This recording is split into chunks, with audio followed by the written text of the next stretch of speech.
इसलिए हमने आपके सामने आकर के ये बात इसलिए कहा कि कंपैरिजन बिटवीन आरसीपी टैक्स को अगर उठाइएगा, डीके टैक्स को उठाइएगा, तो आरसी टैक्स में लोक लज्जा भी था, हाया भी था, और पदस्थापन में बैलेंस भी था।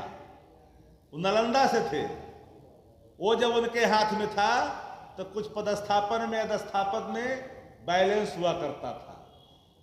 अमाउंट की उगाही तो पूरे तौर पर था ही, लेकिन एक बैलेंस था।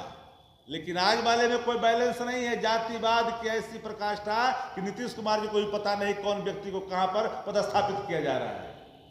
2 महीना, 4 महीना, 5 महीना में आईपीएस अधिकारियों के ट्रांसफर कर दिए जा रहे हैं बिना कारण। उसके कोई कारण नहीं है, जिसके प्रमाण है। जातिवाद इनके अंदर कुट करके भरा हुआ है।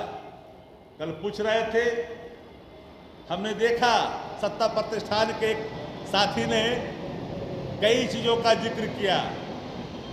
ए टैक्स भी है, डकबंगला चौराहा से लेकर करके पूरे पटना में जो ए टैक्स है, जमीन अधिग्रहण टैक्स, पूरे तौर पर चल रहा है, बताने की आवश्यकता नहीं है। भी टैक्स भी है, भी टैक्स, ए स्क्वायर टैक्स भी है। मैं बताऊं तो एक एक बताऊं तो आपराधिक घटनाओं में जिन लोगों की संलिप्तता, वो सारे उनके महफिल में सजे हुए लोग हैं, जिनके ऊपर कई तरह के आरोप लगे इस राज्य के अंदर में शुरू से लेकर आज तक। इसलिए डीके टैक्स एक अभिशाप है बिहार के लिए, और सत्ता प्रतिष्ठान भी जानती है। सत्ता प्रतिष्ठान के जो लोग हैं उसमें वो लोग को भी इस बात की पूरी तरह से जानकारी है। मंत्री को भी डीके टैक्स से गुजरना पड़ता है, विधायक को भी डीके टैक्स से गुजरना पड़ता है। अधिकारी की तो मजबूरी है। और पथ निर्माण में, नगर विकास में, हेल्थ डिपार्टमेंट में डीके की क्या चलती है, उनके पुत्र रतन की, वो बताने की आवश्यकता नहीं है। इसलिए मुझे डंके की चोट पर यह बात कहने में गुरेज नहीं कि बिहार इन दिनों भ्रष्टाचार के ऐसे दलदल में फंसा। क्या कारण है जी? जो व्यक्ति, पूरा देश शर्मसार हुआ मुजफ्फरपुर बालिका गृह के मामले में, तोनवाला, मोछवाला का नाम आया, लेकिन जो मेन कल्प्रिट था वो व्यक्ति साक्ष्य के अभाव में बरी कर दिए जाते हैं। साक्ष्य प्रस्तुत करना शासन का काम है, अनुसंधान करना शासन का काम है। क्या इससे स्पष्ट नहीं होता कि अनुसंधान जिन संस्थाओं को दिया गया था करने के लिए, उसने कहीं न कहीं इसमें बड़े पैमाने पर गोरखधंधा किया और ऐसे लोगों को मुक्त होने का अवसर प्रदान किया। इसलिए कि बड़े पैमाने पर लोग इसमें उनके नाम आ रहे थे। और आप बात करते हो, कदाचित भूल जाते हैं ये लोग। मुझे याद है पूरी तरह से एनडीए के शासनकाल में बीच बाजार में, एग्जीबिशन रोड में किस तरह से कपड़ा खींचा गया था लड़कियों का, कौन नहीं जानता। ये दृश्य जिन लोगों को अगर याद नहीं है तो याद कर लें। जो लोग आरोप लगाते हैं उनको मैं जानना चाहता तो खुली बहस की चुनौती देता हूं। किसी भी विषय पर खुली बहस कर लो। कौन लोग थे जो आपके साथ आज हैं? मुझे याद है वो दिन एक नेता ने कहा था कि कितने लाश की आवश्यकता होती है बिहार के अंदर में, बताया जाए ताकि यहां पर लागू की जाए चीजों को। कैसा कैसा शब्द का इस्तेमाल नहीं भूलना चाहिए उन लोगों को। एक कन्या मार्ग तक जो उदंडता हुई थी, बीच चौराहे, बीच सड़कों पर बेली रोड से होकर करके किसी एक महात्मन के हत्या के बाद, वो कोई छिपा हुआ है क्या? ये बताने की आवश्यकता है क्या? इसलिए बिहार के अंदर में डीके टैक्स एक अभिशाप है, और डीके टैक्स ने पंचायत स्तर पर, डीके टैक्स ने प्रखंड स्तर पर, थाना स्तर पर बोल वाला है डीके टैक्स का। कोई किसी का सुनने वाला है क्या? पत्रकार साथी ईमानदारी से जाते हैं कहीं कहीं, क्या हद से गुजरना पड़ता है, किसी से छुपा हुआ है? कहीं यहाँ पर मैं चेहरा नाम लेना नहीं चाहता हूं, जिनके घर के काम थे उनको किस तरह से बेआबरू होना पड़ा है। एक दो यहाँ हैं, मैं नाम नहीं बताना चाहता हूं। फिर भाजपा की तरह, एनडीए की तरह पेपर लीक का मामला सामने आ जाएगा। हम नहीं कहना चाहते हैं। इसलिए डीके टैक्स से जिन लोगों की मिर्ची लगी है वो सब करप्शन एसोसिएशन के मेंबर हैं। महावीर, भगवान महावीर की कसम खा करके बोले, जिन लोगों ने पहली प्रतिक्रिया दी है डीके टैक्स पर, मेरी खुली चुनौती है, भगवान महावीर की कसम खा करके बोले कि बिहार में डीके टैक्स है कि नहीं है। इसलिए और कोई साथी डीके टैक्स आप कह रहे हैं, कौन है डीके? पूरा नाम सुपर सीएम है बिहार के अंदर में, रिटायर है, फुल फॉर्म बता देंगे। एक एक चीजों का पूरे तथ्यात्मक तरीके से पीपुल डोमेन में इस नए जो प्रवेश किए हैं नया वर्ष में, हम लोग सब चीज ला करके सामने रख देंगे।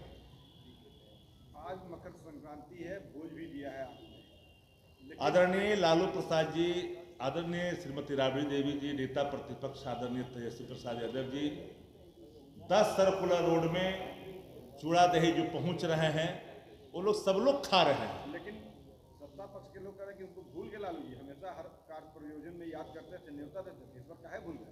किनको भूल गए? बीजेपी को, एनडीए को, जेडीयू को।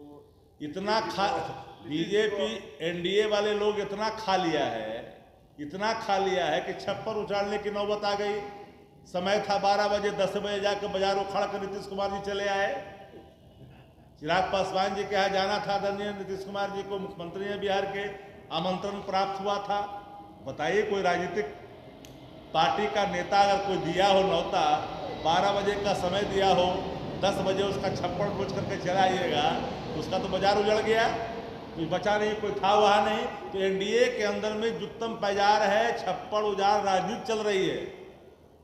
आज से मकर संक्रांति में सारे शुभकामनाएं होंगे, आप भी कह रहे हैं इस बात को। आरजेडी के लिए ये वर्ष कैसा रहेगा, चुनावी साल? देखिए, एक नए विकल्प की ओर बिहार बढ़ रहा है। एक ऐसा बीज, जिस बीज से, नए बीज से जो खेती होगी ना, तो नया पौधा आपके आने वाले नस्ल का, आपके सेहत का, बिहार के प्रगति का, उन्नति का, सबका ख्याल करेगा। क्योंकि सबको पता है कि तेजस्वी एक ऐसे इंसान हैं, एक ऐसे नेता हैं जो अपने कर्तव्यों से चूकते नहीं हैं, जो कहते हैं, जो करते हैं। और आज तक एक बात बताइए कि तेजस्वी जी ने जो बातें वादे किया पीपुल डोमेन में आकर के, उसको पूरा किया कि नहीं किया? हम तो जनता दल और भाजपा नहीं है कि तेजस्वी जी के काम को भी अपना काम गिनाने में लोग जरा सा ही गुरेज नहीं करते हैं। हमारे लिए शुभ होगा ये साल? नहीं, ये साल 2025 एनडीए के लिए अभिशाप भरा वाला शुभ होगा बिहार की जनता का, बिहार की आवाम का, गंगा जमुनी तहजीब का, एकता और अखंडता का। नफरत की दुकानें बंद होगी, आपसी स्नेह, प्यार, भाईचारा वाली जो नीति होगी उसी का उदय होगा। आपके लिए शुभ नहीं होगा? हम तो बता देते, आपको पता ही न है कि सामाजिक न्याय, धर्मनिरपेक्षता, गंगा जमुनी तहजीब, लोकतंत्र, संविधान को मानने वाले, इस नीति को मानने वाले पार्टी बिहार में कौन है? राष्ट्रीय जनता दल है। नहीं रहेंगे। लोग पूछ रहा है डीके कौन है? डीके के दो आगे डीके के दो पीछे डीके, बताओ डीके कौन है? खोजो डीके कौन है। देश को बचाने के लिए, लोकतंत्र के लिए, संविधान के लिए आदरणीय तेजस्वी जी, आदरणीय लालू प्रसाद जी ने कई तरह की बातों को किया। उन लोगों को भी लिया जो भाजपा के साथ थे, लेकिन उनको लगा कि देश के लोकतंत्र के लिए, संविधान के लिए जरूरी है, तो हमने सेक्रीफाई हमारे नेता ने किया। नीतीश कुमार ओके, को भी आप लोगों ने निमंत्रण दिया है क्या? क्योंकि 2014 नीतीश कुमार जी बिहार के मुख्यमंत्री हैं, आप सब जानते हैं उनकी अवस्था को भी, उनकी स्थिति को भी। नीतीश कुमार जी आदरणीय है और हम आदर के भाव हम प्रकट भी करते हैं, इसलिए कि हम लोकतंत्र में संवैधानिक पद पर बैठे लोग उनका आदर हम करते हैं। क्योंकि नीतीश कुमार जी का उत्पन्न राजनीति जो है समाजवाद है। भले ही आज नफरत के साथ वो काम कर रहे हैं, नफरती जमात के साथ, तो नीतीश कुमार जी का जहाँ है, जिस हाल में लोगों ने वहाँ बनाया है, तो नीतीश कुमार जी को तो पता ही ना है, बताना पड़ेगा। कार्य करने के लिए अब हर लोग आगे बढ़ेंगे, क्योंकि अब जानते हैं कि खरमास समाप्त हुआ, और खरमास समाप्त होते ही, गंगा स्नान करते ही हम लोग आज आपके से रूबरू हो रहे हैं। नेता प्रतिपक्ष तेजस्वी यादव जी ने एक डीके टैक्स की बात जब कही, पूरे सत्ता प्रतिष्ठान में मानो एक बेचैनी सी छा गई। लोग स्पष्टीकरण पूछने लगे, कौन है डीके? कौन नहीं जानता? डीके इस बिहार की सरकार में सुपर सीएम है।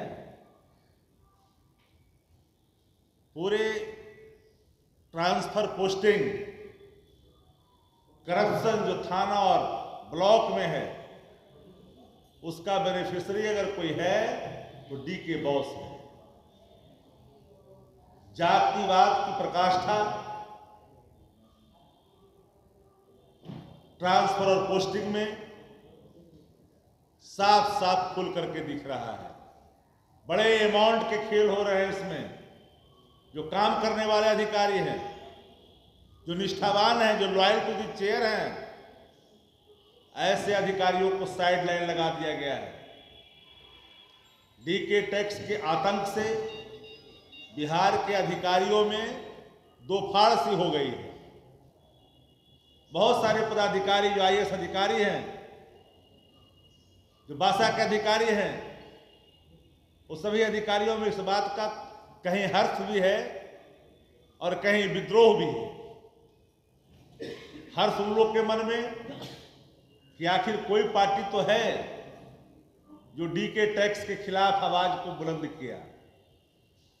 डीके टैक्स के बेटा, डीके बॉस के बेटा नगर विकास में क्या कर रहे हैं, हेल्थ में बड़े पैमाने पर क्या कर रहे हैं, पीडब्ल्यूडी में क्या कर रहे हैं।